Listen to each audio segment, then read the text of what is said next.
All right, guys. UFC Abu Dhabi Sandhagen versus Nurmagomedov just ended, and I'm gonna give you my reaction and the recap on all of these events that happened. Let's start off with Sedriques Dumas and Denis Tiuliulin. So I picked Sedriques Dumas, but honestly, I was kind of on the fence, as you guys know, about this. And, I thought, okay, Denis Tiuliulin has KO power, and then I got reminded that Denis Tiuliulin also has no ground game. And what do we see in this fight?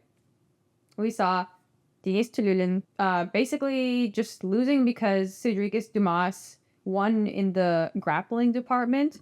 And, I mean, neither of these guys really did much. As I said, which one was worse? Like, I asked you guys, which one was worse? I guess Denis Tiuliulin because he has no ground game. But Sedriques Dumas is also bad. But we saw nothing on the feet. Super sloppy. Just both of these guys, gas. Sedriques Dumas had nothing to give to us. So, I guess we can just move on to the next fight then. Herbert versus Rolando Bedoya. This fight frustrates me a lot because even though Herbert won, he could have gotten a KO in the first round. He completely wobbled Rolando Bedoya in the first round. And instead of continuing to attack or doing anything, he just stood there like this for maybe 2 seconds at least, which is a long time actually, and didn't do anything else. He didn't follow up. He didn't capitalize on that at all. And then, that moment just passed by. And this is another one of those cases where you have to follow up with something like that. Like if you wobble your opponent and you see your opponent falling, don't sit there and think. You have to jump now. So he has not the greatest reaction time, to be honest. He still won the decision, but it was because of course he was slightly better. His kicks were better. His technique was just a little better. And, anyhow. Again, starting off with 2 really boring fights, guys. Let's move on to then a chick fight, the one that I was actually really looking forward to. Viktoriia Dudakova versus Sam Hughes. I felt like Viktoriia actually won this fight. She lost by a split decision. I'm not sure. I was feeling pretty good about the fact that she won, especially in the later rounds. She was hitting harder. She was finding more success on the ground than Sam Hughes. And I just think she did more damage, to be honest, overall. But the judges gave it to Sam Hughes. Split decision. Maybe a robbery. I don't know. I would say maybe that it was a robbery. I don't know, but maybe I'm also biased. You guys let me know in the comments. I think Viktoriia Dudakova won, but I don't know. That's just me. All right, let's move on to Guram Kutateladze versus Jordan Vucenic. I picked Guram Kutateladze to win. Interestingly, in all of his previous fights, we saw him do well initially and then slowly gas until, the end of the fight. However, this went the other way around. He kind of had a slow start. Jordan Vucenic was finding more success. He was a little more explosive. So he was able to land more shots, I guess, while Guram was kind of being cautious and more defensive. But then in the later rounds, round 2, especially in round 3, Guram was just completely destroying Jordan Vucenic. And Jordan Vucenic ended the 3rd round on the ground, wrapped up by Guram Kutateladze, getting beat in the head. So that was a clear win in the end for Guram Kutateladze. I'm happy, he was better. I'm sorry, Jordan Vucenic, this was your first fight in the UFC. This was your debut, and they gave you a scary Georgian man. What do they call him? The Georgian Viking or something? Anyhow, yeah, he's a scary looking dude. I would not want to fight him as my first fight. Not that Jordan Vucenic isn't, but, without the tattoos. Anyhow, let's move on to Shamil Gaziev versus Don'Tale Mayes. I picked Shamil Gaziev to win. This was one of the most boring fights because Shamil Gaziev literally won via being bigger. He literally won because he sat on and lay on top of Don'Tale Mayes, and Don'Tale Mayes had no answers, of course. And you can't get fucking Shamil Gaziev off of you. He's a fucking 260-pound man. What are you gonna do? So Shamil Gaziev wasn't really that good on the feet. I guess maybe Dante Alves was a little better, but it didn't really matter all that much. I mean, Shamil Gaziev landed a few good shots, I will say, he did. But he was fairly slow, so his only hope for winning really was to get takedowns, which is what he did. He got a few of them, and he was lying on top of Dante Alves for quite some time. So he won. He got scored like a chick would, and he won this fight with ground control time. Shamil Gaziev won with ground control time. Anyhow, we had a pretty slow start to this prelim card. Let's move on to Mohammad Yahya versus Kaue Fernandes. Wow. Okay, Mohammad Yahya was way worse than I expected him to be. Okay, I thought that he was at least going to be equal enough to Kaue Fernandes that he could match the skill level and just kind of, make it to a decision where he would probably get the win because he's from Abu Dhabi. Okay.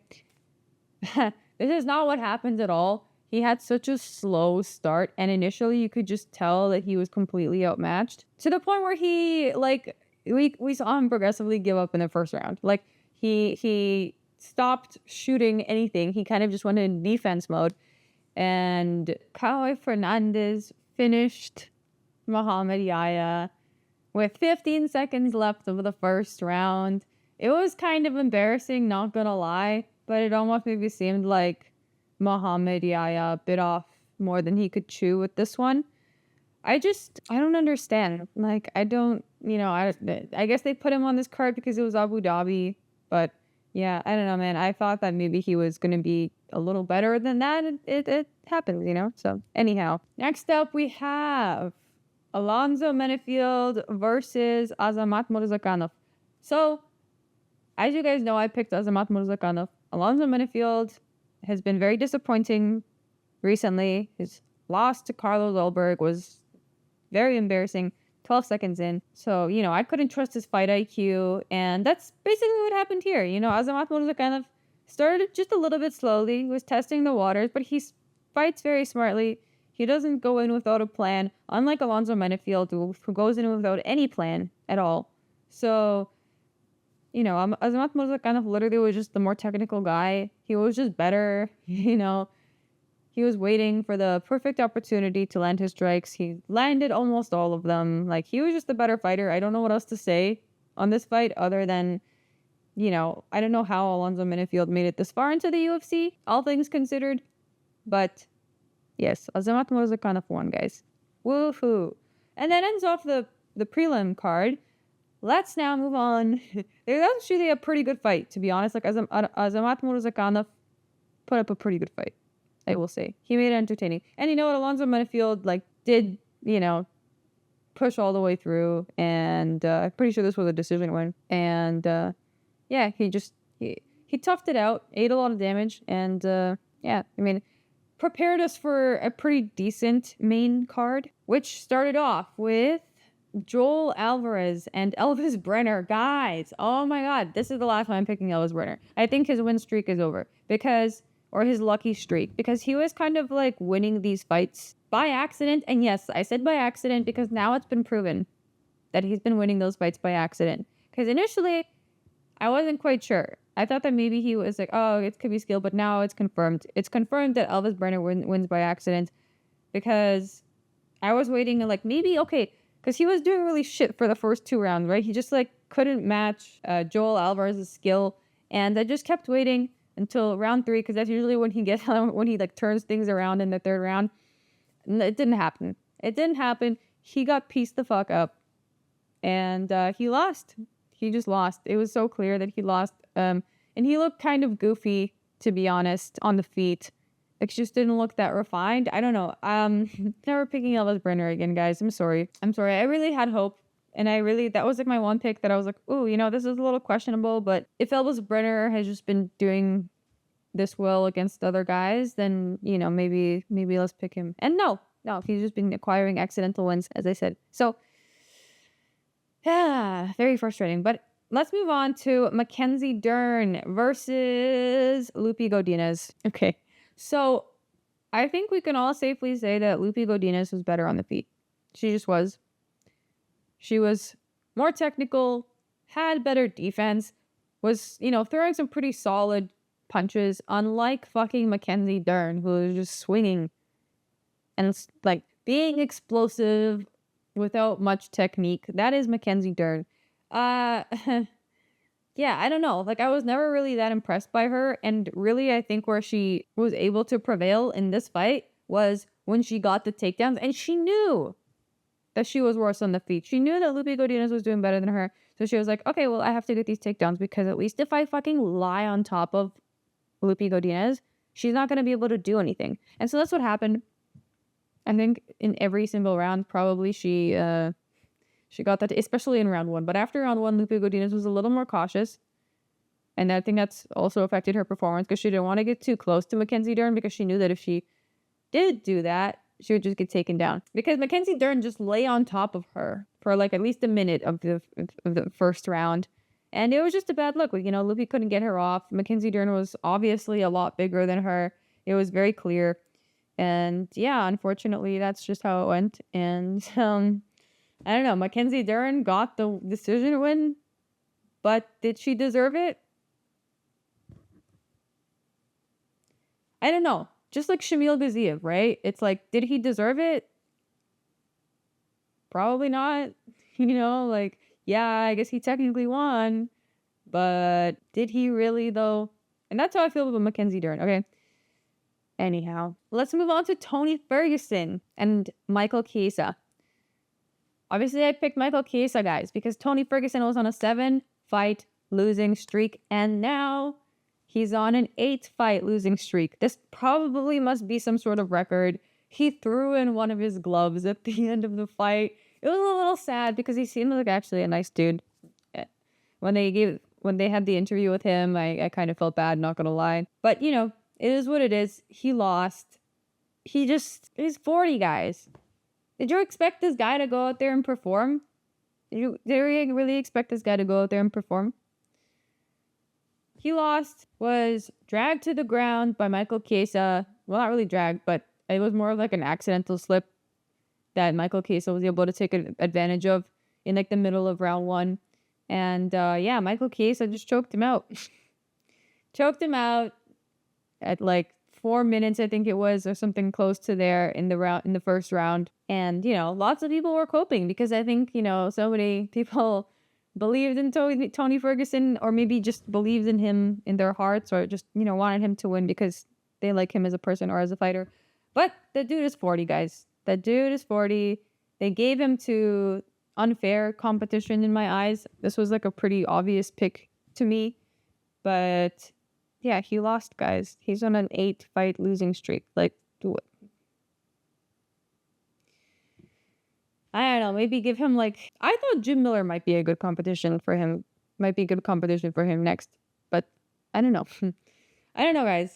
I don't know. I don't know what to say other than that was very sad for Tony Ferguson. Let's move on to Marlon Vera versus Deiveson Figueiredo. I picked Deiveson Figueiredo to win, guys. And... you know, he did in the first round. Actually, I felt like maybe Cheeto won, you know, because Cheeto had a fairly good start, but Deiveson wasn't really able to get his takedowns in the first round. So I think that kind of affected the scoring as well. And Cheeto knew that he had to be more explosive and be more aggressive to win this fight against Deiveson. And you could tell that he actually did make some improvements on that. Also, his takedown defense kind of improved, I think, significantly compared to what I've seen from him in the past. So good for him, but he just still wasn't able to be quite as technical as Deiveson Figueiredo was. And as the fight progressed, especially in the third round, like Deiveson was just looking super fresh, same as he did in round 1. And you could tell that Cheeto just started losing confidence. And I forget what it was, how this exactly happened, but oh yes, I remember now. Okay, so Cheeto tried to shoot a flying knee, I think it was, and Deiveson was so quick and just went for the takedown in that exact moment, and Cheeto just looked fucking lost and confused. Understandably so. I would be lost and confused too because the man is so fast, and that was basically it for Cheeto, you know? Like, Deiveson Figueiredo, once he had him in that takedown, like, there's very little Cheeto could do. And that's pretty much how, like, this fight went, because it was fairly equal on the feet up until round 3. But obviously we know that Denis and Figueiredo's grappling is superior and it's really good, and he uses it very well. Like when an attack is coming at you, he goes for a takedown and is able to successfully get one, and that's very impressive. So yeah, Denis and Figueiredo is turning out to be a really, really epic fighter, guys. That's all I'm trying to say. All right, let's move on then to the co-main event. Shara Magomedov versus Mikhail Alekseychuk. Kind of an embarrassing performance, if you ask me, from Shara Magomedov. I mean, like, the dude is a cool dude, I guess. But it's like, if you look that cool, maybe try and have your performance match your looks. I don't know. Anyhow, I'm not dissing or anything. I'm just saying the dude basically only has kicks in his arsenal. He kicks. Okay, great. The dude kicks. But what else? Like, we saw what happened when Mikhail Alekseychuk got close to him. He was not at the range to kick him. What is he going to do? So what did he try to do? He kept kneeing him. And his, knees were not actually that effective. He would, grab Mikhail Alekseychuk's head, and Mikhail Alekseychuk just, took it. He just took the knees, I guess, because it happened so many times. I mean, maybe it's hard to, kind of get your head out of that position. I don't know. I've never had someone, lock my head with their hands and then knee me in the head. But I am saying that, Shara Magomedov seriously needs to improve his boxing, maybe, because the shots he was throwing with his hands were just not that good. His kicks were all right. Sure, they were fine. But we saw the holes in his technique today, because if an opponent is coming at him, it makes it much more difficult for him to kick. Although he was still kicking Mikhail Alekseychuk in the gut, and that was effective. It was all good, great. But I would just love to see more improvement in the boxing, to be honest. And especially because he's primarily a kickboxer, right? You can't just rely on your kicks for everything. I know they're good, but dude doesn't have grappling. Dude doesn't have really ability in his arms. So I don't know. As everyone else also probably agrees with me, everyone else has been mentioning this before this fight even happened, but Vera versus Figueiredo should have been the co-main event. That fight was more entertaining. Mikhail Alekseychuk and Shara Magomedov just ended up as the co-main event just because Shara Magomedov looks cool and he's a Muslim. Okay, Marlon Vera and Davis and Figueiredo are not Muslims. Welcome to the Middle East. Anyhow, let's move on to the main event, guys. Corey Sandhagen versus Umar Nurmagomedov. I picked Umar Nurmagomedov, guys. It seemed so clear. I just didn't see him losing, to be honest. Dude's undefeated. He's not getting taken down. He's not losing to Corey Sandhagen, okay? Many of you thought that. I don't know. I guess, here's the thing. He was okay on the feet. As I said, he was fine. The guy was fine on the feet, but Umar was just countering him. And Corey had to fight from a very defensive position the whole time, because whenever Umar got the chance, he would go for a takedown. And yes, some of you guys may say, oh, but he didn't really complete the takedowns ever. Sure, but Corey Sandhagen's defense is actually pretty fucking good. He's probably been working on it. He was defending well. It's not that Umar's takedowns were bad, because you could tell that he was immediately wrapping himself around Corey, transitioning to the back. He was doing well. He was doing everything he was supposed to, but it's just that Corey didn't let him advance. Understandable, okay? But it was basically just 5 rounds of Umar doing a little better. And, maybe Corey Sandhagen could have done more, but I think that, the threat of getting taken down was so high, and I just feel like he didn't want to fully risk it. And also that he couldn't, because imagine if he had, I don't think he wanted to get submitted. You know what I mean? Especially early on. Because towards the end, you could tell his defense was kind of falling apart, and he was maybe accepting the grappling a little more. But yeah, initially, of course, he didn't want to lose that way. But yeah, he lost every single round on the cards.